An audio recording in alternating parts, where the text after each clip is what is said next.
कल पहला unit test है।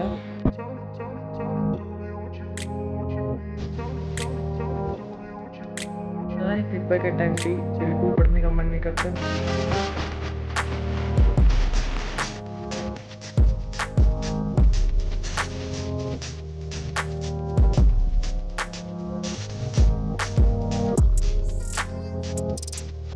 So hi everyone, welcome back to my YouTube channel. Myself is Hiten and I'm a CBSE 12th grader humanities student, and here on this channel I document my student life and I talk about productivity. So welcome back to the another video. कल पहला unit test है which is of English, तो I have to prepare for that. सबसे पहले हम उसकी preparation start करेंगे। अभी टाइम हो गया है like 5:45 if you can see. हाँ 5:45 हो गया है। एंड अब मैं आज स्कूल गया था। स्कूल से आने के बाद खाना वगैरह खा के मैं सो गया था। उठने के बाद वैसे तो आज मैं जल्दी उठ गया था। आज मेरे साथ ये प्रॉब्लम नहीं हुई कि भाई मैं उठ ही नहीं रहा, कहाँ सो गया। आज मैं उठ गया था और 4:15 पे। उसके बाद हाँ मैंने चाय वगैरह पी, थोड़ा बहुत स्क्रॉलिंग करी और अब मैं फाइनली स्टार्ट करने जा रहा हूँ। एंड मैंने इतना प्रोक्रेस्टिनेट इसलिए किया क्योंकि इंग्लिश का पेपर है तो बहुत लाइटली ले रहा हूँ। एंड आपको पता नहीं बट मेरे साथ लैंग्वेज सब्जेक्ट्स और फिज़िकल एजुकेशन ऐसे सब्जेक्ट हैं जो एक या फिर मुश्किल से मुश्किल 2 दिन पहले से मेरे से उठा ही नहीं जाते हैं। लाइक 1 दिन पहले ही उठाता हूँ मैं लैंग्वेज सब्जेक्ट। और लाइक हम सबके साथ सेम ही है चीज़ ये कि हम लैंग्वेज को बहुत अंडर एस्टिमेट करते हैं, बट अंडर एस्टिमेट नहीं भाई, हो जाती है वो। सो हाँ, अभी 1 दिन पहले मैं इंग्लिश स्टार्ट करने वाला हूँ, जबकि मुझे इंग्लिश में कुछ नहीं आता है, बट हम आज का पूरा सिलेबस कवर करेंगे। तो सबसे पहले मैंने स्टार्ट किया डीप वाटर वाले चैप्टर से। तो ये चैप्टर मैंने पहले से पढ़ रखा था, लाइक थोड़े दिनों पहले ही पढ़ा था मैंने। तो मैंने इसके नोट्स वगैरह सब बना रखे थे। तो नोट्स ऐसे कोई ज़्यादा वैसे नोट्स नहीं, बट हाँ मैंने डीप वाटर मतलब बेसिकली मैं इंग्लिश जो मैं अभी पढ़ रहा हूँ तो वो डियर सर से कवर कर रहा हूँ, अपने डियर सर के जो वन शॉट्स हैं, क्योंकि वो मतलब सबसे ईजी एस्ट लैंग्वेज बोलूँ मैं उसमें समझा देते हैं। और आपके 1 पेजर नोट्स तैयार हो जाते हैं। तो 1 पेजर नोट्स क्या होते हैं कि आपको 1 पेज में पूरे चैप्टर को समराइज़ करना है, पूरे चैप्टर के नोट्स बनाने हैं। तो मैं यहाँ पे लूज़ शीट्स पर बनाता हूँ बिकॉज अलग से इंग्लिश के लिए भी नोटबुक कैरी करना is not the best thing. तो इसलिए मैंने उस डीप वाटर के बाद मैंने कीपिंग क्वाइट चैप्टर स्टार्ट कर दिया था। तो इसका मैंने मतलब इसको नहीं पढ़ रखा था, तो फिर मैंने इसका पहले वन शॉट देखा यूट्यूब से, उसके बाद इसको नोट्स बनाना स्टार्ट किया। तो नोट्स में क्या करता हूँ, लाइक जो सर लिखवाते हैं ना यहाँ पे, लाइक लॉन्ग क्वेश्चन जो पूरे चैप्टर की समरी मैं वो लिख लेता हूँ। उसके बाद राइमिंग स्कीम वगैरह, या फिर जो और सबसे मेन चीज़ इंपॉर्टेंट कीवर्ड जरूर लिखने हैं। तो यहाँ पे मैं थोड़ी बहुत को एनसीईआरटी को भी रेफ़र कर रहा हूँ बिकॉज यहाँ पे मैं पोएम पढ़ रहा था कीपिंग क्वाइट वाली, तो थोड़ी एनसीईआरटी को रेफ़र किया। एंड जो बुक ने मेरी बहुत हेल्प की दैट इज़ ओसवाल बुक्स का जो क्वेश्चन बैंक है मेरे पास। उसके बाद मैं चला गया था बाहर डिनर वगैरह करने, लाइक डोसा वगैरह खाने। तो अभी मैं आ चुका हूँ, मतलब अभी 10 बजे आ गए थे हम और अभी टाइम हो रहा है 10:36 हो रहे हैं। सो हाँ मेरे को अभी पढ़ने बैठने में थोड़ा टाइम लग गया। पता नहीं पेपर के टाइम पे ही बिल्कुल पढ़ने का मन नहीं करता, बट या इतनी प्रॉब्लम नहीं है बिकॉज इंग्लिश ही पढ़नी है तो हो जाएगा। सो हाँ अभी मैं आ गया था 10 बजे एंड अब मैं स्टार्ट करने वाला हूँ जहाँ पे मैं छोड़ के गया था, यानी कि कीपिंग क्वाइट वाला चैप्टर मैंने स्टार्ट किया था तो उसको स्टार्ट करूँगा। एंड जो डियर सर का मैं लेक्चर दिख रहा था उसको कंप्लीट करूँगा। तो वहाँ पे मैंने दोबारा स्टार्ट किया वहीं से ही। एंड मैं आपको ये बता रहा था कि मैंने ओसवाल के क्वेश्चन बैंक से मतलब अपनी लाइक बहुत अच्छे से प्रिपरेशन किया बिकॉज क्या उसमें अच्छे से दे रखा है। तो मेरे को like variety of question answers वहाँ से पढ़ने को मिल गया। एंड बेसिकली पूरी समरी थीम वगैरह सब कुछ दे रखी है। तो अगर आपको लेना हो तो मैंने लिंक डिस्क्रिप्शन में दे दूँगा, वहाँ से ले सकते हो, ऑफिशियल लिंक है, डिस्काउंट वगैरह भी मिल जाएगा। तो हाँ मैंने इंग्लिश में बेसिकली क्या है, मैंने 1-2 चैप्टर्स पहले से पढ़ रखे थे, बाकी सिलेबस मैंने अभी क्या बाकी कुछ चैप्टर पढ़ भी रखे, तो इतना बर्डन नहीं था बाकी। हाँ बट हाँ मेरे को अपनी थोड़ी आंसर राइटिंग और इम्प्रूव करनी है बिकॉज उसमें थोड़ी और मतलब है अभी, मतलब इतनी बढ़िया नहीं है। उसके बाद मैं दूसरे रूम में शिफ्ट हो गया था, इसी वाले रूम में, बिकॉज बहुत गर्मी हो रही थी। तो फिर उसके बाद मैंने स्टार्ट किया थिंग ऑफ ब्यूटी, बट इसके मैंने नोट्स बनाना स्टार्ट करे थे बट फिर मैंने बनाए नहीं क्योंकि टाइम निकले जा रहा था और सिलेबस भी बहुत सारा कवर करने को बचा था। तो मैंने सोचा इसको ऐसे ही पढ़ लेते हैं, पहले खाली वीडियो से देख लेते हैं, समझ लेते हैं, उसके बाद क्वेश्चन बैंक से क्वेश्चंस को रीड आउट कर लेंगे, क्वेश्चन आंसर्स को। तो हाँ मैंने फिर यहाँ पे वही सोचा कि मैं वही करूँगा। सो हाँ फिर मैंने नोट्स बनाना उसके बंद कर दिए इसके बाद से। तो इसके बाद से मैंने किसी भी चैप्टर के नोट्स नहीं बनाए। सो हाँ फिर मेरा इंग्लिश का पेपर हो गया था, अभी हो भी चुका है कब का। और मेरा 5 मार्क्स का एक आर्टिकल का क्वेश्चन छूट गया था बिकॉज टाइम नहीं था, का टाइम कम था। तो मेरा 5 मार्क्स का क्वेश्चन छूट गया था, बाकी का ठीक गया मेरा, वैसे अच्छा ही गया।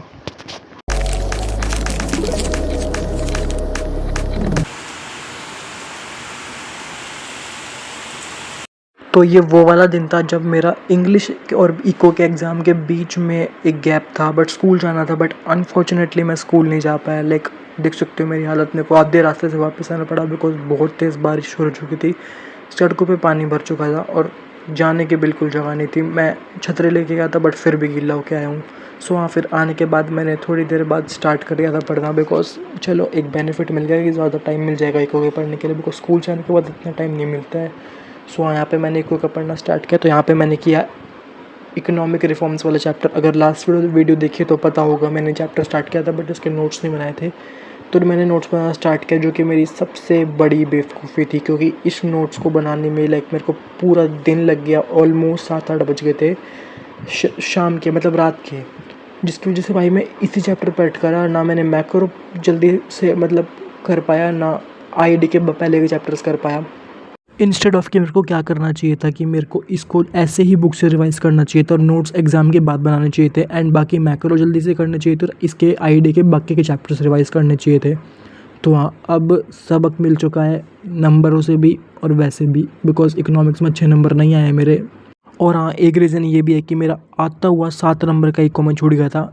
मतलब इंग्लिश में तो 5 का छूटा था, इसमें 7 का, मतलब कम करने की बजाय मैंने और बढ़ा दिया है छूटने वाला सीन। बट आगे आपको सीन पता चलेगा, मैं बताऊँगा, आगे देखना।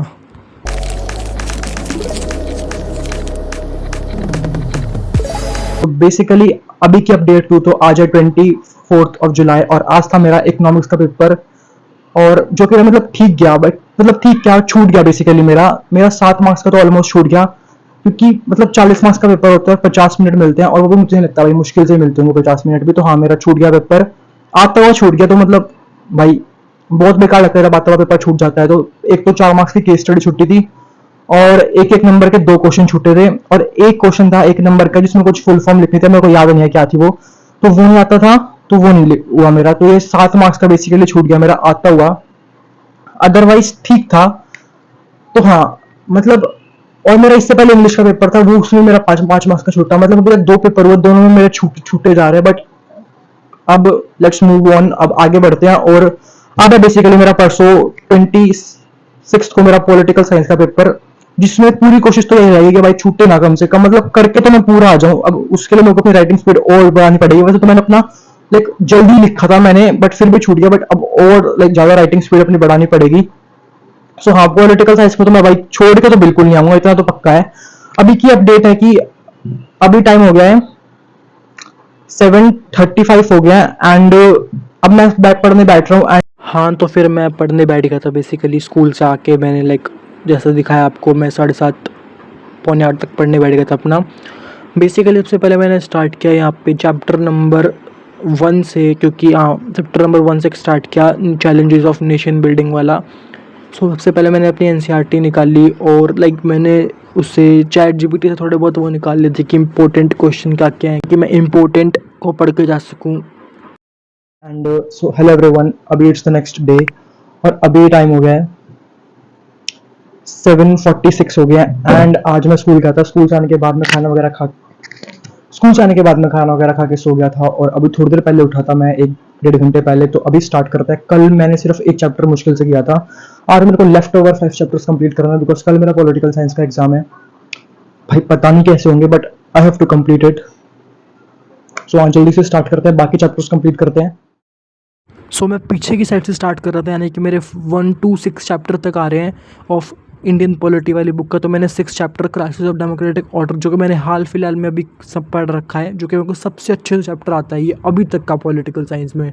मतलब जब पेपर के टाइम पे नहीं आता था, अब पेपर के बाद जब पढ़ लिया है ना पेपर में, तो अब आ गया जब मैं वॉइस ओवर कर रहा हूँ बहुत अच्छे से, मतलब बिल्कुल एक एक लाइन आता पता है मेरे को चैप्टर की। तो हाँ, इसको सबसे पहले मैंने किया, एंड बेसिकली अपने स्कूल की जो नोटबुक मैंने क्वेश्चन आंसर वगैरह लिखे हुए थे वो सब मैंने पढ़े, क्योंकि इसके मैंने भी नोट्स वगैरह नहीं बना रखे इस चैप्टर के, जस्ट मैंने पढ़ रखा है। बाकी बुक में मैंने सब कुछ अपनी पूरी इन्फॉर्मेशन लिख रखी है, हाईलाइट कर रखा है।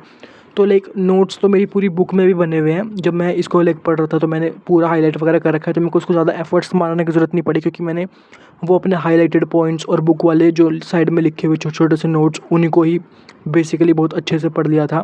और जो थोड़ा बहुत था मैंने नोटबुक से पिक किया। एंड जो मैंने नया एक मेथड अब स्टार्ट करा यूज़ करना, जो कि भाई बहुत ज़्यादा इफेक्टिव है, that is active recall method. भाई बहुत फेमस है, पता ही होगा आप सब लोगों को, अगर नहीं पता तो मैं बता देता हूँ कि इसमें क्या होता है। आपने एक टॉपिक को पढ़ा, एक क्वेश्चन को पढ़ा, समझ लिया आपने उसको, अब उसको बुक बंद कर दो, एक खाली पेपर लो और जितना भी आपने उस टॉपिक के बारे में समझा है, पढ़ा है, आपको याद है, सब लिख डालो। मतलब अपने दिमाग में से उसको पेज पे उतार दो एक।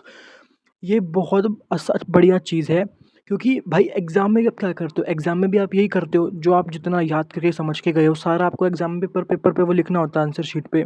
तो वही चीज़ आपको करनी है। उसके बाद चेक करो, एनालाइज़ करो कि आपने जो लिखा है उसमें आपने कहाँ कहाँ क्या गलती की, आपने क्या क्या मिस करा है, आपने कौन सा कीवर्ड लिखा है, कौन सा कीवर्ड नहीं लिखा है, किसमें क्या मिस्टेक है, और फिर अपनी उस मिस्टेक को करेक्ट करो।